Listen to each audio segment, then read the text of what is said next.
I was playing an early Sunday morning church gig a few years ago, and we were playing several loud, upbeat songs. Getting through these big, fast songs back to back was proving to be a struggle for me, though, because I had a problem. As I would get further and further into the song, my thumbs would start to cramp up more and more, and gradually my whole hand would basically be sore just from hanging onto the sticks for dear life, and I was literally exhausted by the end of the morning. I basically felt like I needed a week off from drumming by the time I'd made it to the end of the morning. And I was constantly worried that I would totally lose it and just not be able to hold on to my sticks, and that I might even end up with lasting hand and joint issues down the road. This was serious, and I had to fix this, but how? Well, I basically went back to the drawing board with my technique, and I made myself relearn what I'd already learned years before about proper grip and smooth rebound. First off, I reworked my grip on my pad, making sure to totally relax and not squeeze the sticks too tight. And secondly, I discovered a really practical strategy for keeping my hands sticky so that the sticks wouldn't slip out. That way I didn't have to squeeze as hard. This all began with the realization that I had to essentially lose control over my sticks in order to gain control. It makes no sense, right? But I'll show you exactly how I did it and how I've ensured no hand pain since then. And most importantly, this is something you can do too. You can do this. The first thing that I had to revisit in my practicing was just working my ability to play slow, loose, relaxed singles. So if you're new to this, or if your hands are tense and you're trying to fix it, this is huge. You've got to make sure you're checking this out before you work on anything else. Make sure that when you're gripping the stick, you're not pinching it. A lot of times I've heard it explained, okay, when you're gonna hold the sticks, pinch them with your thumb and your first finger. That's a terrible description, a terrible way to teach that, because we're not pinching the stick. If you're pinching something, then that means you're squeezing it. And if you're squeezing the stick with your thumb and your first finger, the stick can't move loosely. The stick has to move loosely because we have to lose control in order to gain control. We have to let our hand be a catalyst for the motion. So we put the stick into motion, then it continues moving, just like the pendulum of a clock. Nobody's sitting there moving the pendulum back and forth, because if somebody were doing that, it would probably not keep good time. So you can see how that analogy works, because it's basically the same thing with our stick, where the looser and more relaxed the motion is, the better the time is too. There's a lot of things here that we can unpack, but it all comes back to gripping well. And so that step one is forming a loop with your thumb and your index finger, letting the stick rest in that loop. So really the stick is on that first knuckle, that first knuckle close to the tip of your index finger. That's where you want the stick to rest. That way, if you drop it on the pad, it'll just freely bounce. Make sure you're doing that. That is number one, fundamental. Make sure you're doing that. And then number two, as you bring the fingers around and you figure out, okay, how do we make this work without fingers sticking out? Because that's important too. You've got to extend your fingers, basically open them up to let the stick rebound. Because in order for the stick to bounce up, either your hand has to go up, which is awkward, can hurt your wrist over time, or you just kind of loosen up your fingers so that the butt of the stick can move down in order for the tip to move up. Logical. So open up your hand, let the stick bounce. So it's kind of like you could bring your fingers in as the stick comes down, bring the fingers out as the stick goes up. Then once you're doing that, just practice slow, relaxed singles. Be okay with slow, relaxed singles. If you get this down early on in your playing, you're going to thank yourself later. Or you might not even realize how much you ought to thank yourself later, because you've spared yourself all the trouble of rushing and not being able to play things slow and relaxed, because you fixed it right now on your pad. And this was something I had to revisit, and I had to go back and just double check and refine in my playing. But practice those slow singles back and forth. What you don't want is for them to look choked. You don't want them to look choked down. See how the sticks aren't bouncing there? We don't want that. Instead, no matter how slow we're playing, we always want things to bounce smoothly. That's also the key to fluid navigation around the kit. Smooth singles that bounce from one drum to the other.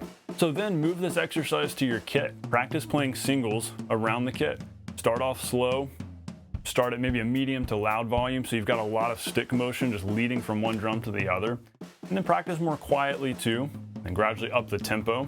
If you're practicing maybe to medium to loud volume, you can pretty quickly start upping the tempo, because the sticks are moving a lot, they're bouncing a lot, and you can go from one drum to the next pretty easily. All the while you're doing this, make sure your shoulders are relaxed. That's important. You don't want to be tensing up and going like this. The tendency a lot of times is to get stiffer the faster you go, or stiffer the louder you go. But the total opposite has to be true. You've got to be getting even more relaxed as you get loud. Because actually when you're playing quietly, you can be a little stiffer, because there's not as much rebound going on.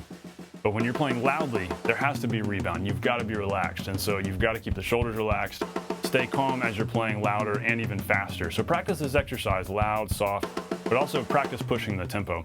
So I mentioned a few minutes ago the strategy for keeping my hands sticky. I think figuring out the technique, like reworking the technique and making sure I was staying relaxed, that was half of it.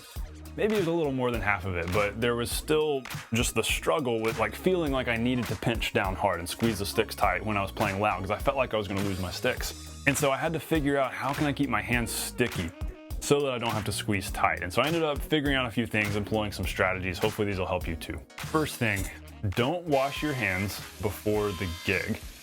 Now, I know that as of the time I'm filming this video, and maybe as you're watching it, we're still in the midst of coronavirus stuff, and so you probably do want to wash your hands. So use your own discretion here. Make sure you keep your hands clean, don't share too many germs, but maybe before you're practicing at home, don't wash your hands right before you practice. And that way you've just got some hand sweat, you've got some clamminess here.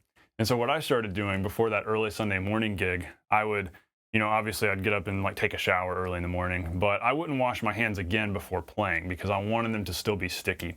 So back in the days when we weren't as concerned about germs, that was fine. But let's say you do have to wash your hands, or let's say it's winter and maybe your hands are dry because the weather's dry. Maybe you just need to put some lotion on. And so I made a habit of keeping lotion in my backpack, like with all my drum gear. And I would put on lotion before playing just so I had a little bit more friction here in my hands. Basically, what you want to be able to do is grip super loosely at the fulcrum point because the shaft of the stick is actually sticking to your palm. Because the stick isn't only making contact right here at the fulcrum point. The shaft is also making contact across the palm of your hand. And so if you've got palm sweat, that's going to keep it from sliding. That's really all you need. And so you want to have sticky hands so that you can be so loose and know that it's not going to go anywhere. I also heard that Questlove, if you're familiar with Questlove, he's the drummer with Jimmy Fallon, he would actually put soda on his hands. So you can pour some sugary soda on your hands, pour some juice, whatever you want to do, just to make them extra sticky. You do what you got to do. So maybe that's your solution. Give it a try if you need to.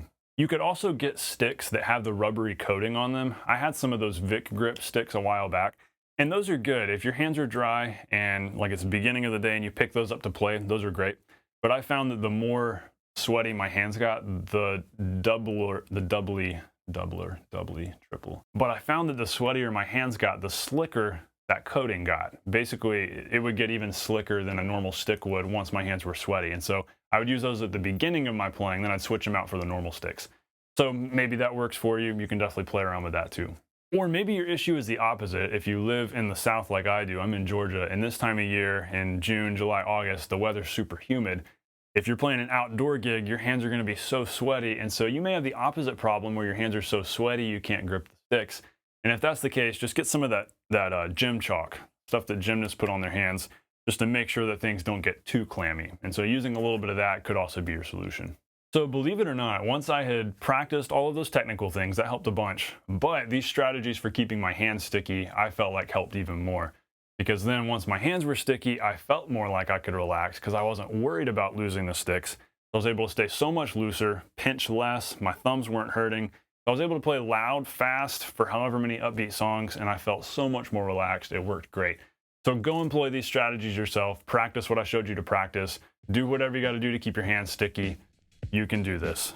Hey, thanks for watching. Be sure to subscribe before you go if this video helped you out, and grab this free e-guide, my gift to you, before you go also. Thanks for watching, everyone. Stay non-glamorous.